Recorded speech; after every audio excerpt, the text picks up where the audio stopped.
ถึงเวลา 14 นาฬิกาที่บรรดาญาติโยมท่านสาธุชนท่านผู้ฟังทั้งหลายกำลังได้น้อมรับฟังอยู่ในขณะนี้ได้รับฟังทั้งในระบบการไลฟ์สดใน Facebook ของกิตติพงศ์กิติโสพโนเพจธรรมะสู่ใจกับอาตมาภาพพระครูประหลัดกิตติพงศ์กิติโสพโนหรือพระอาจารย์แก่นได้นำเอารายการธรรมะมาอู้จากับบรรดาศรัทธาญาติโยมกันทำแล้วพบเจอกันในวันพฤหัสบดีทุกครั้ง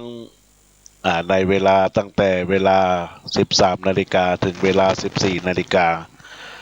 บรรดาญาติโยมท่านสาธุชนท่านทั้งหลายวันนี้เป็นวันพฤหัสบดีวันที่4 กุมภาพันธ์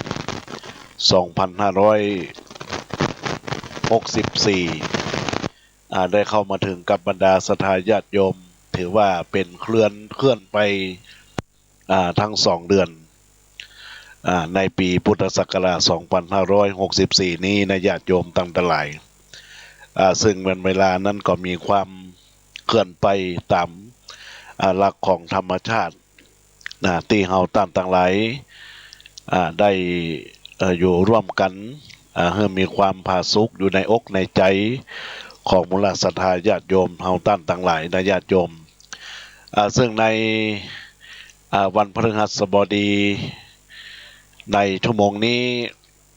ที่จะได้พบปะกับบรรดาศรัทธาญาติโยมท่านสาธุชนท่านผู้ฟังทั้งหลายก็จะได้พบกันถึง1 ชั่วโมงในวาระ1 ชั่วโมงนี้เป็นชั่วโมงที่มีความสำคัญกับบรรดาญาติโยมก็จะได้นำเอาหลักธรรมไปใจไปคิดไปพิจารณาถึงความดีความงามของตัวเฮาที่เฮาได้สร้างบุญสร้างกุศลในญาติโยมทั้งหลายสำหรับในตอนนี้ก็มีผู้ที่กำลังรับชมในส่วนของFacebook ที่อาตมาภาพได้ไลฟ์สดอยู่ในขณะนี้ก็มีไวยสาท่านพระครูปลัดรองยานวโรผู้ช่วยเจ้าวาดวัดศรีโสดาพระอารามหลวงเจ้าวาดวัดแม่โจ้ตำบลหนองหานอำเภอสันทรายจังหวัดเชียงใหม่ซึ่งกำลังรับฟังรับชมในส่วนของFacebook ของอาตมาภาพกิติพงศ์กิติโสพโนเพศธรรมะสู่ใจเพื่อสันติภาพญาติโยมเขาตามต่างหลายดังนั้นก็นิมนต์ท่านพระครูปลัดรองยานวโรได้ทักทายเข้ามาในญาติโยมและญาติโยมสาธุชนตามต่างหลายตอนนี้ก็ต้องขออนุโมทนาขอบคุณกับมูลศรัทธาญาติโยมสาธุชนพุทธบริษัทต่างหลายซึ่งในการที่เฮาท่านทั้งหลายได้รับฟังธรรมะก็จะเปิดโอกาสให้บรรดาญาติโยมได้รับฟัง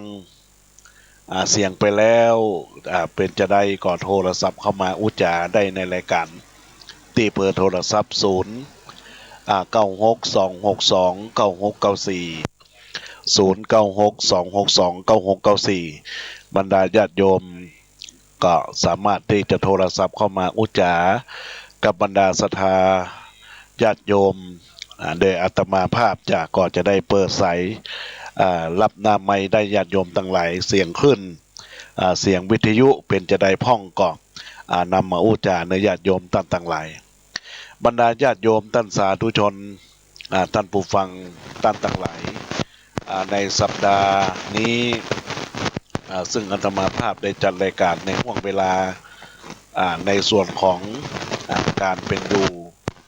การอยู่การเป็นการนำเอา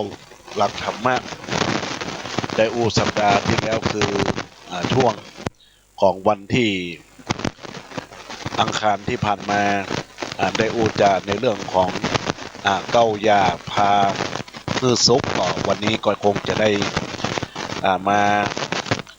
จานำมาเพราะว่าวันนั้นรายการ ได้หมดจบลงไปวันนี้ก็จะได้อู้ในเรื่องนี้คือจบในญาติโยมวันนั้นญาติโยมทั้งหลายได้ฟังแล้วก็จะได้ฟังต่อเนื่องอาตมาภาพก็จะได้สรุปว่าวันนั้นได้อู้จาในเรื่องของคำว่าดวงในแง่บวกและแง่ลบนะญาติโยมทั้งหลายดวงนั้นก็คือถ้าแปลตามอักษรเขาว่าดวงก็คือดอเด็กก็คือเด็กของไทยวอแหวนวิ่งเก่งไหมแล้วงองูมาจากคำว่าเงินหรือเปล่าอันนี้ก็ญาติโยมเขาตั้งต่างหลายก็ได้รับฟังไปเป็นที่เรียบร้อยในญาติโยมซึ่งก็ได้อู้จาในเรื่องของลัก6อย่างที่เรียกว่าลัก6ก็คืออาหารอากาศอาวาสอารมณ์อาจมและอนามัยสิ่งทั้ง6อย่างนี้ก็เป็นความสำคัญที่บรรดาญาติโยมสาธุชนท่านทั้งหลายก็สมควรที่จะต้องปฏิบัติดูแลตัวเองในเรื่องของอาหารก็พยายามคืออย่างคือได้อาหารของเขาได้มีโรคมีภัยไข้เจ็บมาเบียดเบียนรับประทานอาหารที่มีกำลังมีพลังในการต่อสู้จะกินนักเกินไปกินมากโรคภัยไข้เจ็บนะญาติโยมอากาศในช่วงนี้ก็พยายามที่เฮาต้านต่างหลายพยายามดูแลสุขภาพในร่างกายในสภาวะแวดล้อมโดยเฉพาะในช่วงนี้ตอนเจ้าก็มีอากาศที่หนาวเหน็บตอนสายมาก็ฮ้อนในญาติโยมต่างหลายก็พยายามส่วนอาวาสก็คือ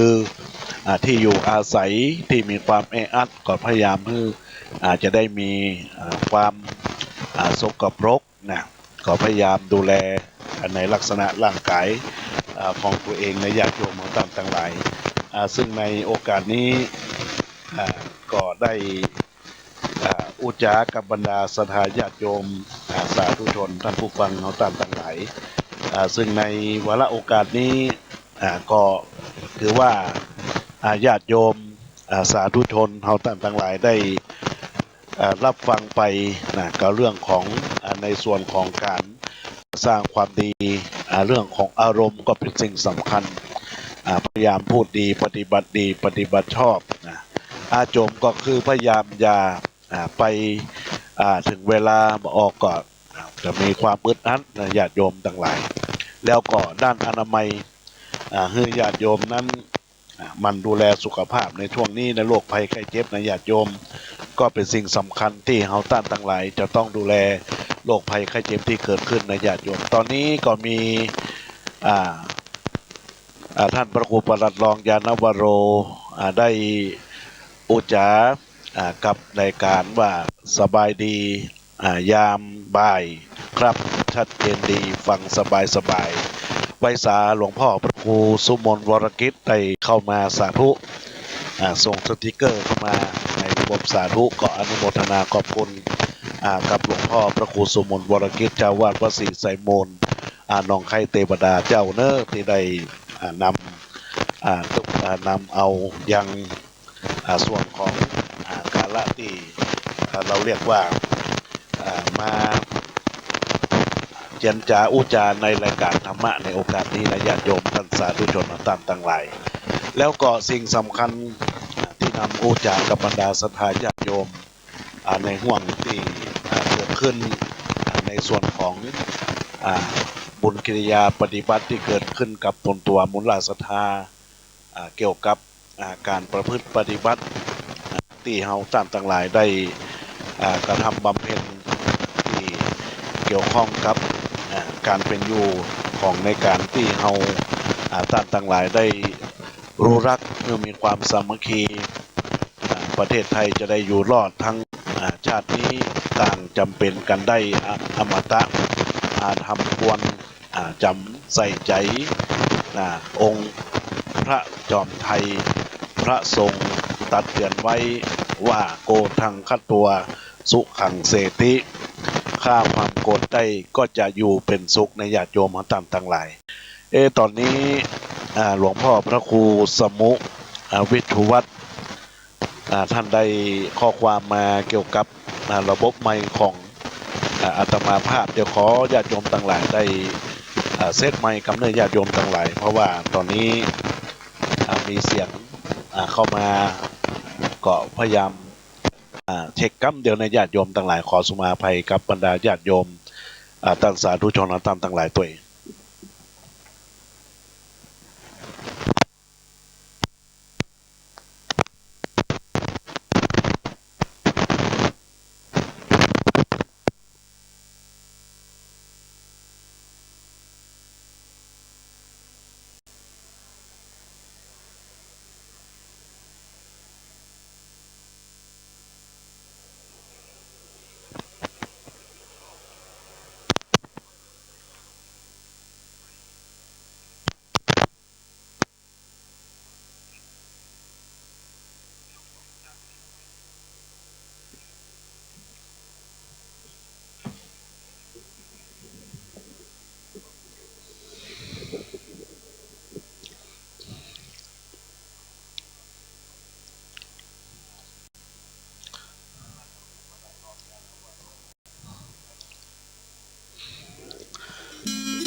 เจริญพรธรรมสวัสดีกับบรรดาญาติโยม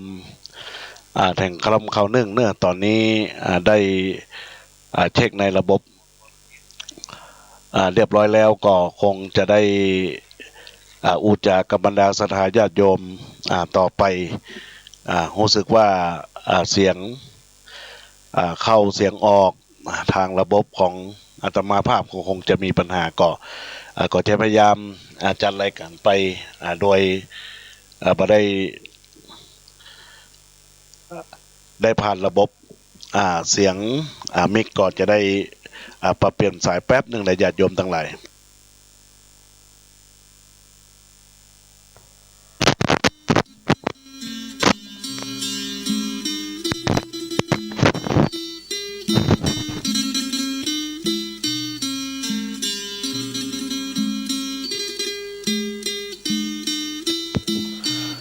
ก็ขอ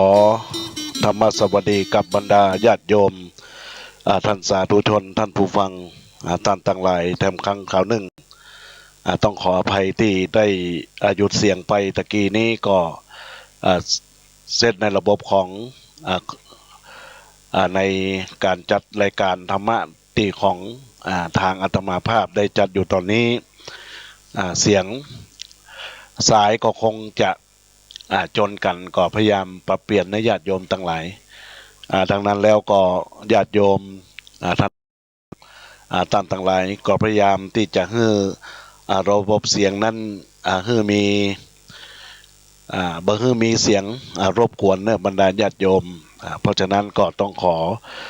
อุจากับบรรดาศรัทธาญาติโยมท่านสาธุชนท่านต่างหลายตัวเองบรรดาญาติโยมท่านสาธุชนท่านต่างหลายในส่วนของพุทธภาษิตที่อาตมาภาพได้กล่าวไปเมื่อตะกี้ว่า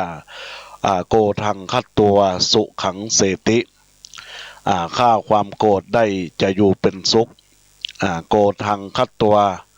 ณโสจติฆ่าความโกรธได้จะบ่เศร้าโศกการจะบ่โกรธกันได้เริ่มต้นที่มีเมตตาซึ่งกันและกันในญาติโยมท่านทั้งหลาย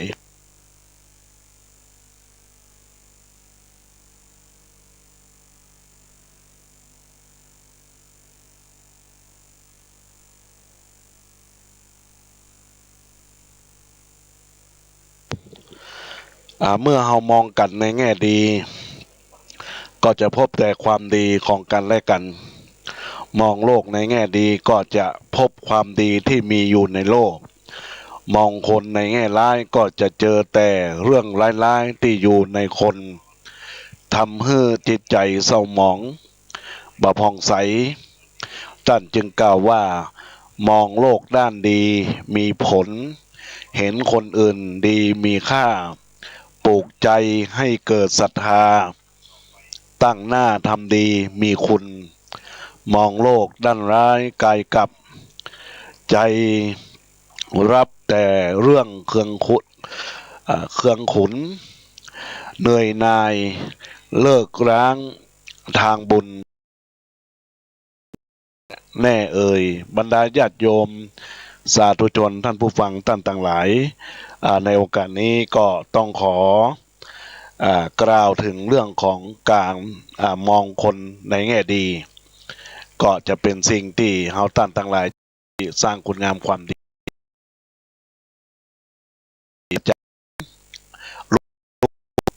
ใน Facebook คือมาในสาธุเจ้าในยานากับคุณโยมอาจารย์ลุงอ้วนที่ได้นี้หลวงพ่อพระครูสมุวิชวัตรเข้ามาในช่องแท้ตอนนี้เสียงทางต่างเพศนี่ดีแล้วเนอะก็ขอขอบคุณหลวงพ่อที่ได้ติชมรับฟังเสียงมาก็พยายามปรับเสียงให้ดีที่สุดนะครับหลวงพ่อครับขอไว้สารนะครับญาติโยมท่านสาธุชนทั้งหลายความว่าบ่มีอคติคำว่าอคตินั้นพระบาทสมเด็จพระเจ้าอยู่หัวทรงแปลว่าไปบ่ได้คือการพัฒนาอันอย่างมันก็พัฒนาบ่ได้ความสัมพันธ์ฉันมิตรก็บอกได้ถ้ามีอคติคือลำเอียงบอกว่าจะเกิดความลำเอียงความรักเอียงเพราะความชังเอียงเพราะความกลัวหรือเอียงเพราะความหลงผิดบาจองจับผิดบาจ้องจับผิดกัน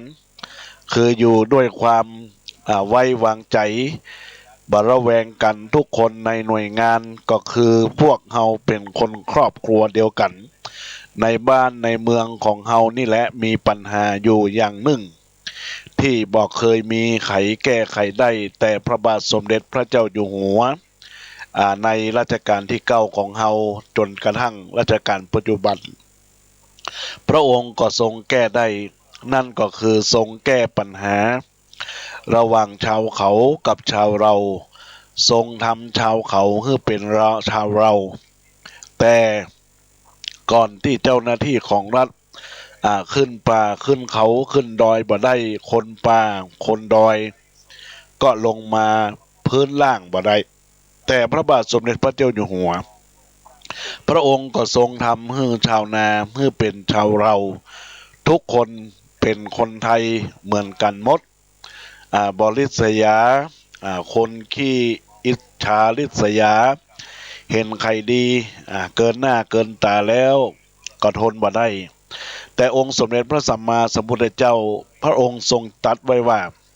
อรติโลกนาสิกาความริษยายังโลกาต้องมีมุทิตาจิตใครได้ดีต้องยินดีด้วยก็จะเกิดความรักใคร่ไมตรีซึ่งกันและกันแล้วถามว่า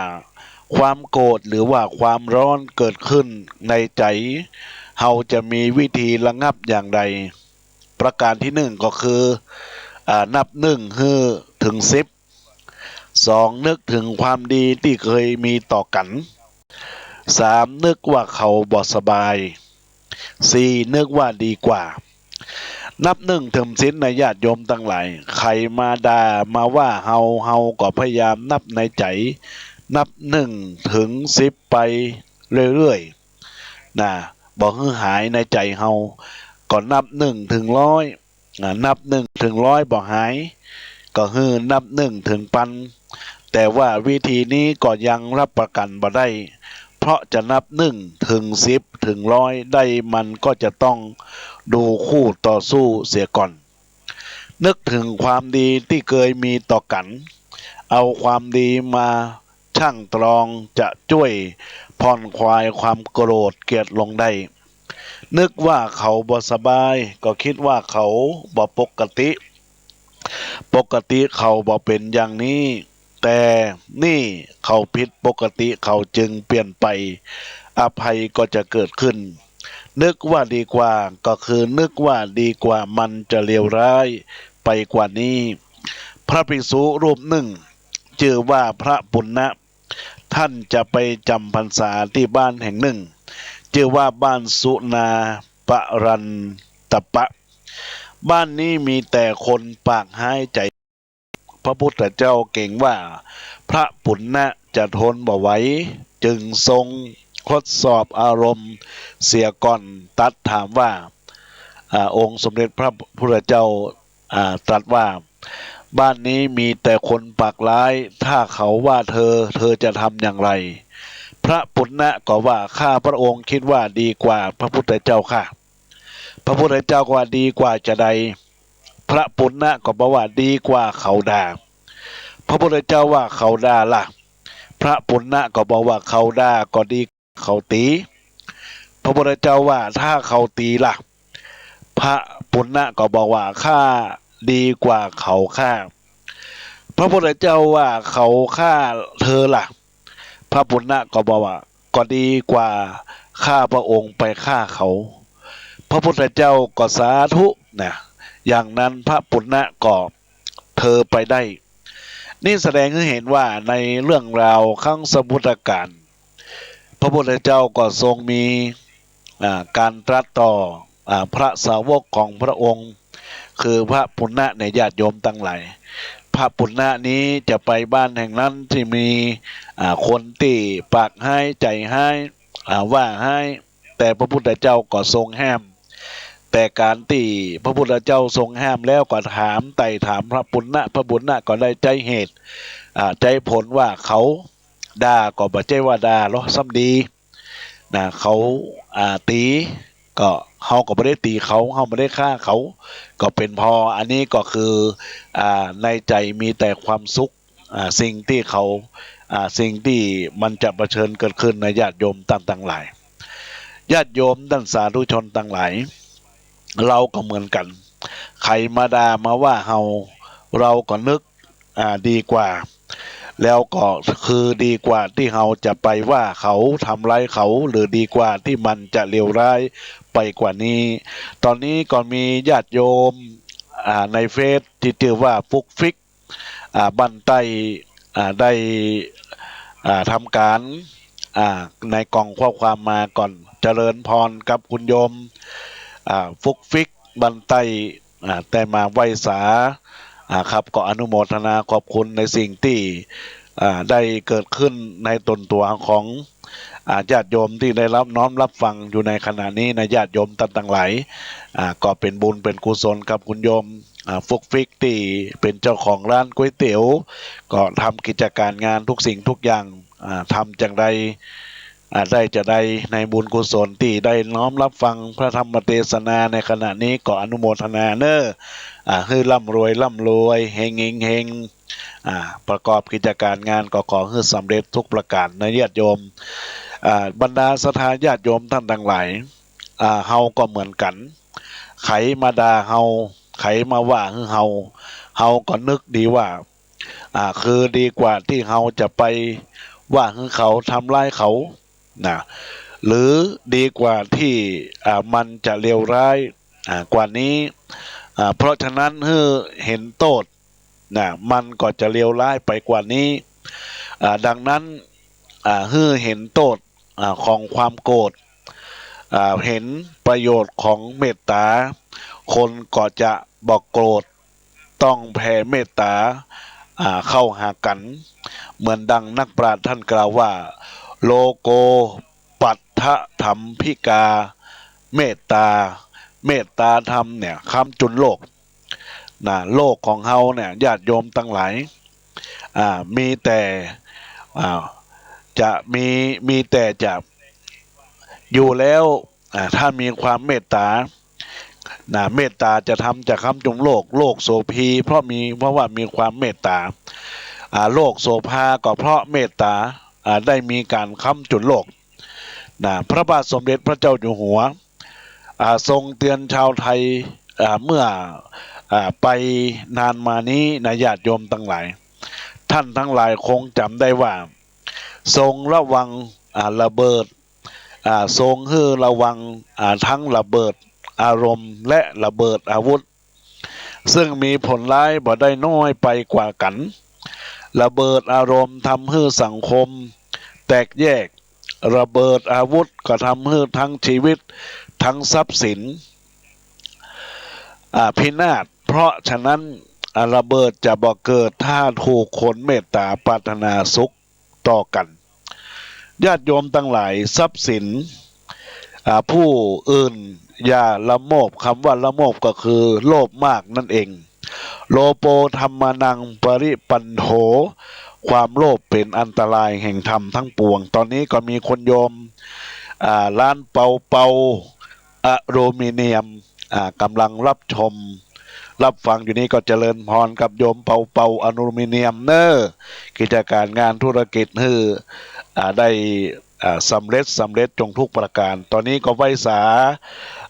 ท่านหลวงพ่อพระครูท่านพระครูปรัตน์อรุณสุติปัญโยกำลังรับฟังอยู่ในขณะนี้ก็นมัสการหลวงพ่อพระครูปรัตน์อรุณสุติปัญโยรองเจ้าวาดวัดโสพนารามอำเภอมะรินจังหวัดเชียงใหม่กำลังรับฟังรับชมแล้วก็มีคนโยมประภัยพองศรีกำลังรับชมอยู่ในขณะนี้ก็ขอเจริญพรธรรมสวัสดีกับคุณโยมประภัยพองศรีมาณโอกาสนี้ตัวยบรรดาญาติโยมสาธุชนพุทธบริษัททั้งหลายในส่วนของพุทธภาษิตที่กล่าวว่าโลโกโลโภธรรมานังปริปันโถความโลภเป็นอันตรายแห่งธรรมทั้งปวงอติโลโภหิปามโกยิ่งโลภมากเท่าใดก็เป็นคนชั่วเท่านั้นในบรรดาหลักเหง้าของความชั่วร้ายทั้งหลายโลภะเป็นหนึ่งในจำนวนหนึ่งความโลภความโกรธความหลงโลภะเป็นข้อแรกโลภะเกิดจากใจหัวความบ่หูจักพอบอกว่าจะบ่พอใจหรือว่าบ่พอดีดังนักปราชญ์ท่านกล่าวว่าความบ่พอใจคนความบ่พอใจจนเป็นคนเข็นพอแล้วเป็นเศรษฐีมหาศาลจนทั้งนอกทั้งในบ่ได้การจึงคิดแก้จนเป็นคนพออันนี้แหละบรรดาญาติโยมท่านสาธุชนท่านผู้ฟังทั้งหลายซึ่งอาตมาภาพได้กล่าวที่นักปราชญ์ท่านกล่าวว่าความพอใจในสิ่งที่มีในญาติโยมยินดีในสิ่งที่ตนได้บ่มีสิ่งที่เขาชอบหันมาชอบในสิ่งที่เขามีเขาก็จะมีความสุขในธรรมนิติกถาท่านกันสอนว่าผู้ใดเห็นภริยาคนอื่นมีค่าดุจมารดาตนเห็นทรัพย์ผู้อื่นมีค่าดุจก้อนดินเห็นชีวิตได้เห็นชีวิตสัตว์ได้และมีความเป็นอยู่เห็นทรัพย์ผู้อื่นก็มีค่าแล้วก็ดุจก้อนหินเห็นชีวิตสัตว์ทั้งหลายเหมือนชีวิตตัวเองคนนั้นเป็นบัณฑิตอยู่ที่ไหน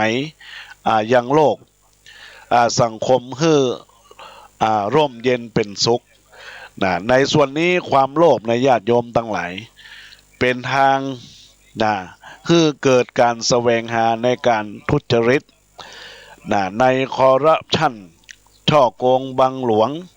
ช่อราชบังหลวงคนแต่ก่อนบอกว่าซื้อกินบ่หมด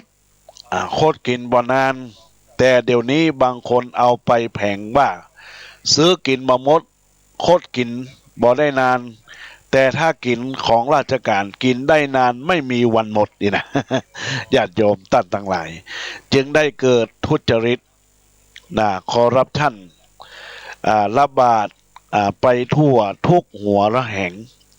แล้วก็บางอย่างทุจริตคอร์รัปชันเกิดจากความโลภบางท่านไปแสวงหาในทางอบายมุขคำว่าอบายมุขแปลว่าปากทางแห่งความเสื่อมทรัพย์สินเสื่อมชื่อเสียงเกียรติยศทุกอย่างเดี๋ยวนี้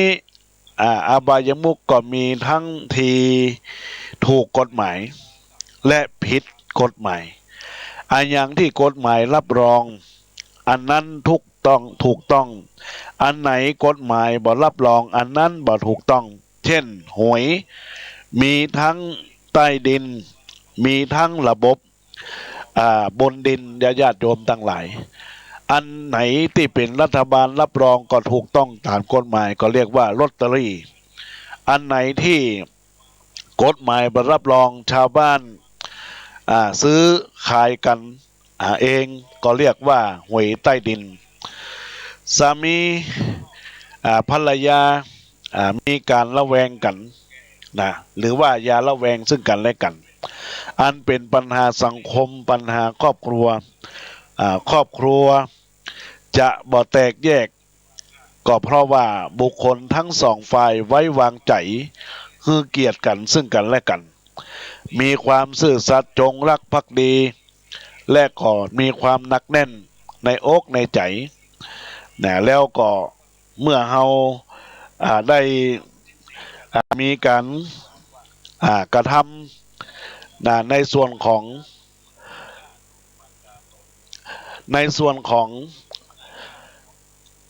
การที่ได้มีการบลอกลวงกันจงรักคือจริงจังจริงใจต่อกันและกันเนี่ยนักแน่นคืออดทนอดกันท่านจึงบอกว่าชีวิตกับมันบ่เหมือนกันคณิตศาสตร์ในญาติโยมทั้งหลาย1+1ก็เป็น2แต่ชีวิตศาสตร์1+1เท่ากับ1เอาคน2คนมาเป็นคนเดียวกันเอาคน2ตระกูลมาเป็นคนตระกูลเดียวกันดังนั้นก่อนแต่งงานท่านก็จึงว่าเปิดตาคือกว้างเปิดหูคือกว้างดูกันคือทวนทีคือเห็นข้อเด่นข้อด้อยของกันและกันจนกระทั่งสามารถให้อภัยกันได้คู่ชีวิตคู่ครองมันต่างจากคู่ขามันทั่วครู่ชั่วยามแต่คู่ครองมันต้องอยู่กันนานๆคู่ชีวิตนั้นมีทั้งคู่บุญคู่บาปคู่บุญนั้นก็มีคู่อยู่2คู่คือคู่สุขคู่ทุกข์กับคู่สร้างคู่สมคู่บาปคู่2คู่ก็เรียกว่าคู่เวรคู่กรรม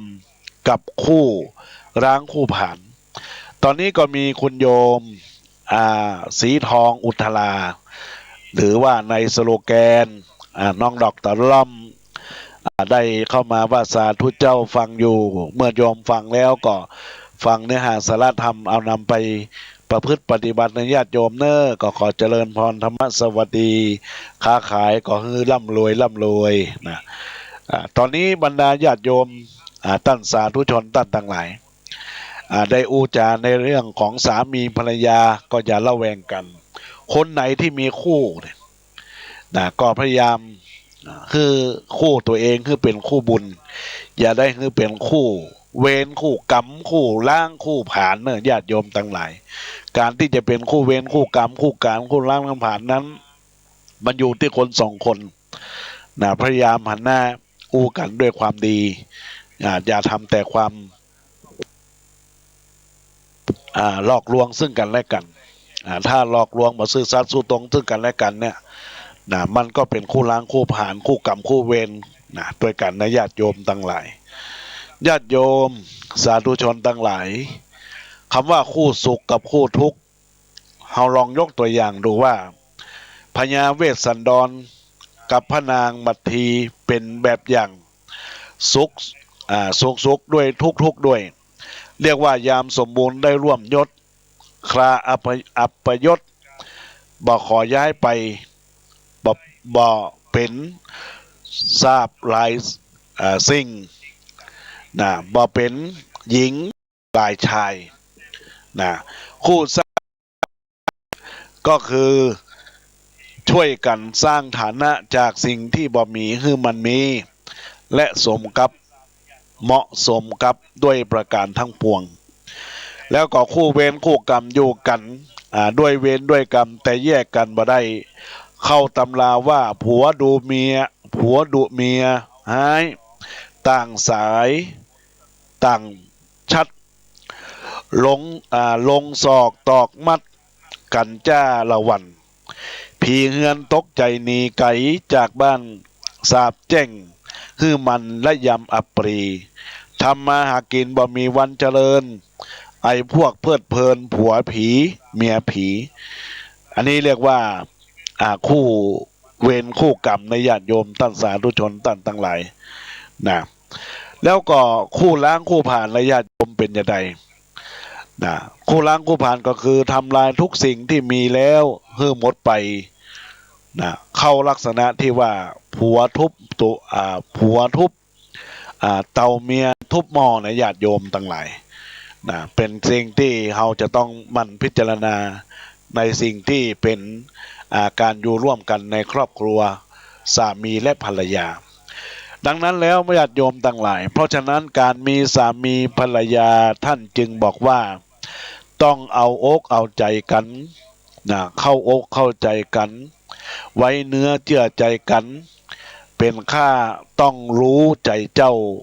เป็นบ่าวต้องหู้ใจนายเป็นสามีภรรยาก็ต้องรู้ใจซึ่งกันและกัน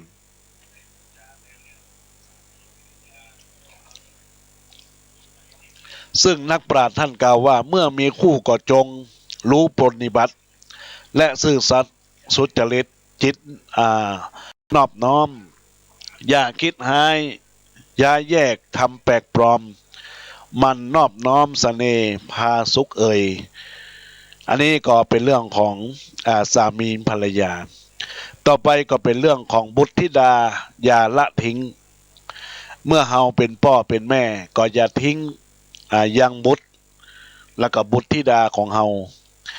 บุตรก็คือลูกพ่อใจในญาติโยมทั้งหลายบุตรธิดาก็คือลูกมะยิงในญาติโยมอันนี้สำคัญมาก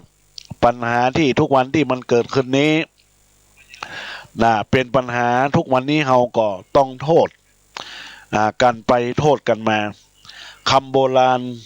ท่านบอกว่าอันลูกตัวชั่วโทษเขาโทษพ่อโทษแม่ถ้าสิทธิ์แช่ชั่วโทษเขาโทษครูสั่งสอนนัยยะนี้ก็คือถ้าลูกดีเป็นสีสง่าหน้าญาติวงพงษาก็ผ่องใสแม้นญาติสนิทมิตรสหายที่ใกล้ไกลก็พอใจสรรเสริญเจริญพรบุตรธิดาอย่าละทิ้งหนึ่งคืออย่าละสายตาต้องสอดส่องสองอย่าสลายใจนึกถึงความเป็นไปของเขาเอาใจใส่ลูกก็จะดีบดีนั้นท่านบอกว่าเริ่มที่พ่อก่อที่แม่แก้ที่ลูกปลูกที่โรงเรียนนำไปเปลี่ยนที่วัดเปลี่ยนบ่ไหวก็นำไปดัดกันที่ตารางเฮาก็ฝึกหัดกันมาอย่างนี้แต่รวมความว่าสถาบันทั้งสามที่จะบันดาลให้กุลบุตรของเฮาตั้งหลายดีงามได้นั่นก็คือบวรก็คือบ้านวก็คือวัดรอโรงเรียนหรือว่ารัฐในญาติโยมทั้งหลายโดยเฉพาะอย่างยิ่งก็คือโรงเรียนจะสรุปได้ว่ากุลบุตรธิดาจะเป็นคนดีมีคุณภาพได้ต้องอาศัยต้องอาศัยพ่ออุ้มแม่ชูครูพาเดินพาพระพาไปและกฎหมายกำกับบทบาทของผู้เป็นพ่อเป็นแม่ที่จะให้ลูกเจริญงอกงามไปบ่เป็นขยะของสังคมตั้งหลายก็จะต้องอยู่3 อก็คือ1อบรม2อบอุ่นอวนอบรมก็คืออบรมด้วยความรู้อบอุ่นก็คือด้วยความฮักอบอวลก็คือด้วยการยกย่องเชิดชูถ้าไปอบอุ่นถ้าบ่อบรมบ่อบอุ่นบ่อบอวลก็จะมีแต่อบอ้าวเพราะฉะนั้นพ่อแม่จึงเป็นผู้มีบทบาทสำคัญในเบื้องต้นดังท่านนิพนธ์เอาไว้ว่าพ่อแม่ดีก็เป็นสีมงคลส่งจำเริงวงวาสนามหาศาล เมื่อลูกดีก็เป็นสีแก่วงวานก่อรากฐานมั่นคงดำรงพันธุ์นี่ญาติโยมทั้งหลายเป็นสิ่งสำคัญว่าพ่อแม่จะต้องอบรมเลี้ยงดูยังบุตรชายบุตรธิดาของตนเองแล้วก็พยายามให้ความอบอุ่นด้วยความรักแล้วก็พยายามอบอวลมันยกย่องลูกของตนเองมันดังที่นักปราชญ์ท่านเก่าตะเกียนะญาติโยมทั้งหลายว่าพ่อแม่เป็นมงคลลูกเต้ารังวานพี่น้องก็จะเป็นพองพันธุ์ที่มีความเจริญก้าวหน้าและมั่นคงในก็เรื่องของกฎหมายอย่าละเมิดเป็นพลเมืองอย่าละเมิดกฎหมายเป็นชาวบ้านก็อย่าละเมิดศีลห้าเป็นข้าราชการก็อย่าละเมิดระเบียบวินัยขับรถต้องบ่ละเมิดกฎจราจรนักการเมืองต้องบ่ละเมิดรัฐธรรมนูญถ้าชาวบ้านละเมิดศีลห้าก็แสดงว่าละเมิดกฎกติกาอันเป็นหลักประกันสังคม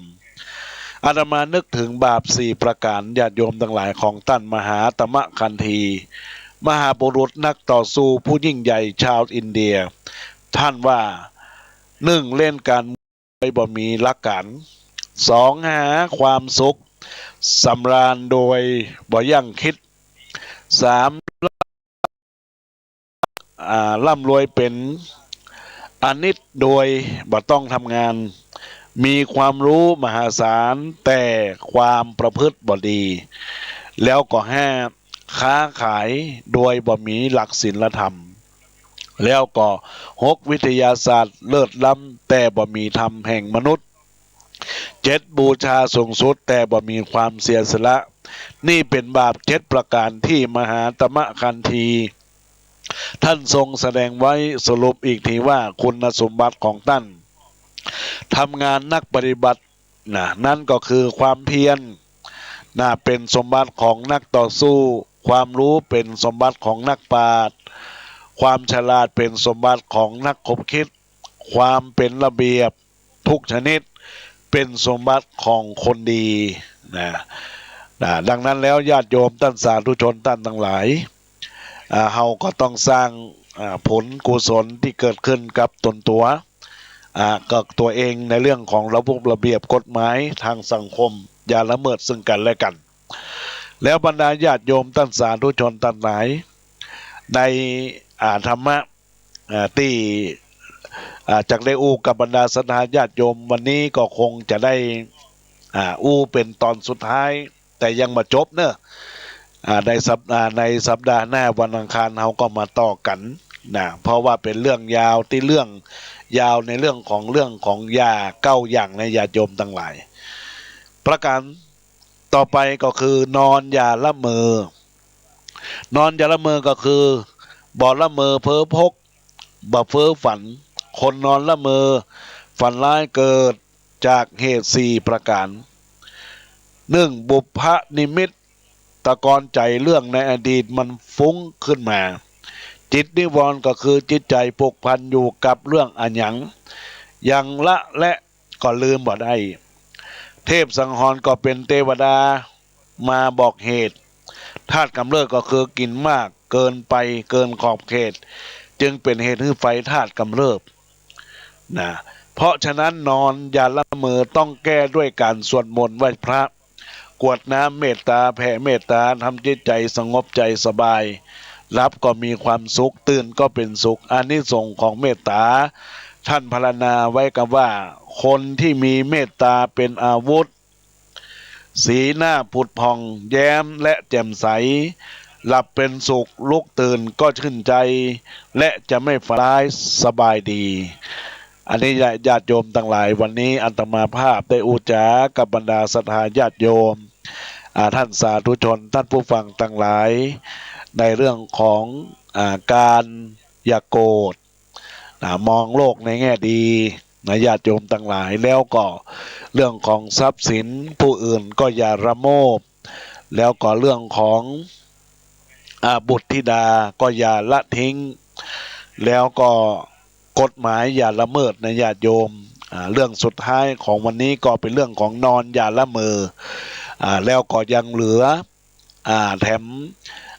สองเรื่องในญาติโยมทั้งหลายที่ยังเหลือเนี่ยญาติโยมย่าเก้าอย่างนี่นะย่าเก้าอย่างเหลืออีกสองเรื่องในสัปดาห์วันอังคารเวลา9 โมงถึง10 โมงเขาก็มาต่อกับบรรดาสถานญาติโยมท่านสาธุชนท่านทั้งหลายตอนนี้เวลาที่เหลือนี้ก็จะได้เป็นการสรุปเป็นการนำเอาเรื่องราวม่วนงานสันเล้าภูมิปัญญาล้านนาอูจากันได้อูจากันไปล้านนาไทย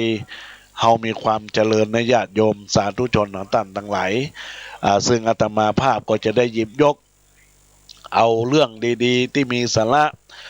ม่วนงานสันเล้ามาอูจากับบรรดาศรัทธาญาติโยมสาธุชนเฮาต่างต่างหลายใน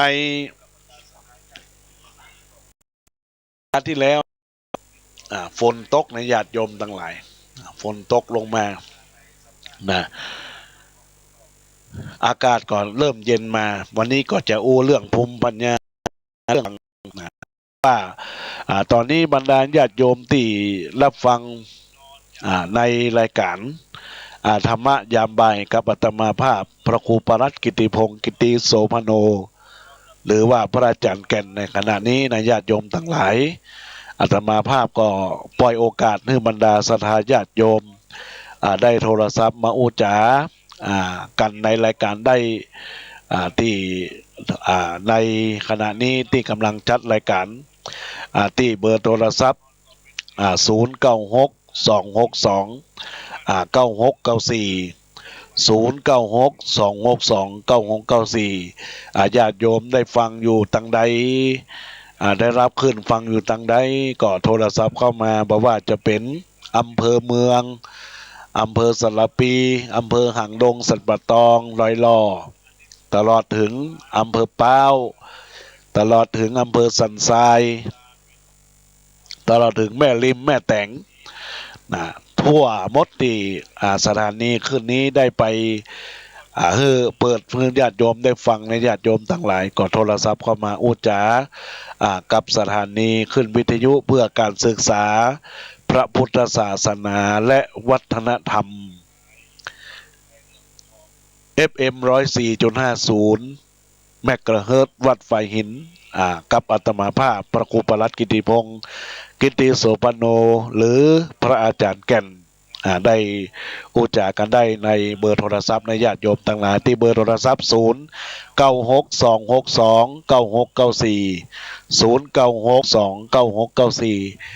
อุจากันได้ในญาติโยมทั้งหลายโทรศัพท์เข้ามาตอนนี้ก็จะอุจาในเรื่องของคำว่าฝนมีความหมายว่าจะใดเปิ้นบอกว่าฝนที่ได้รับพระราชทานก็ฝนหลวงฝนที่เอาน้ำคุตวงฝนหัวฝนที่เฮากัวฝนมากับลมหลวงฝนที่เศร้าซวงฝนตกยามอกหักฝนที่แฟนชอบขนาดฝนตกที่หน้าต่างฝนที่ตกห่างๆฝนตกบ่แต่ฝนที่ทำให้เฮาแย่ฝนตกเวลาไปทำงานฝนที่งามฝนธนสุนทรฝนที่ตกยามฮ้อนก็ฝนตกกลางแจ้งฝนตกแดดออกฝนที่เจ้าสวนบ่ชอบก็ฝนตกใส่หน่วยลำไยฝนที่ทำให้เฮามีไข้ฝนตกหำฝนที่ตกเป็นประจำฝนตกในฤดูฝนที่เฮานั่งดู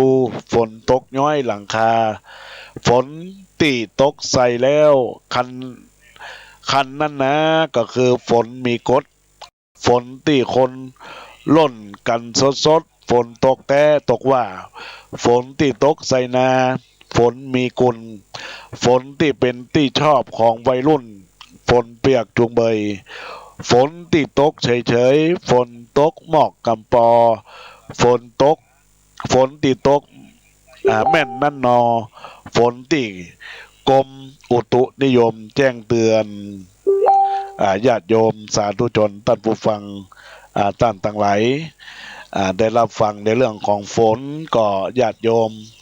ก็น รับฟังรายการไปอู้จากันไปอู้จากันได้ล้านนาไทยเขามีความเจริญได้อู้ได้จากันแล้วในญาติโยมทั้งหลายนะในมวลงานสันเล้านะก็ขออนุโมทนาขอบคุณกับบรรดาญาติโยมเนอะได้ฟังไปแล้วในวันนี้เวลานี้ก็สามารถที่จะโทรศัพท์เข้ามาอู้จากันได้ในรายการธรรมะเนื้อญาติโยมเป็นขวัญกำลังใจกับผู้จัดรายการธรรมะในโอกาสนี้ที่เบอร์โทรศัพท์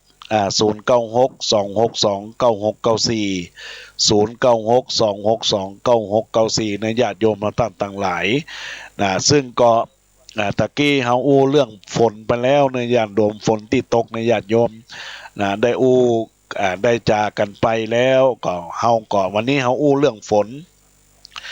ต่อไปเฮาก็จะอู้เรื่องน้ำหลายอย่างน้ำหลายอย่างนั้นมีพ่อรับฟังในปนบอกว่าน้ำที่เครื่องดื่มก็คือน้ำสะอาดน้ำที่ทำให้ฉลาดก็น้ำพระธรรมน้ำที่กินแล้วหัวขมำน้ำมีแอลกอฮอล์น้ำที่มาจากท่อก็คือน้ำประปาน้ำที่ซ่าน้ำมีกรดน้ำที่ลันทดน้ำไตศอกน้ำที่ใส่ก๊อกน้ำหยาดน้ำที่ละอ่อนชอบมากๆก็คือน้ำหวานน้ำที่ขนครัวบ่ตันก็คือน้ำท่วมน้ำที่หลวงก็น้ำเขื่อน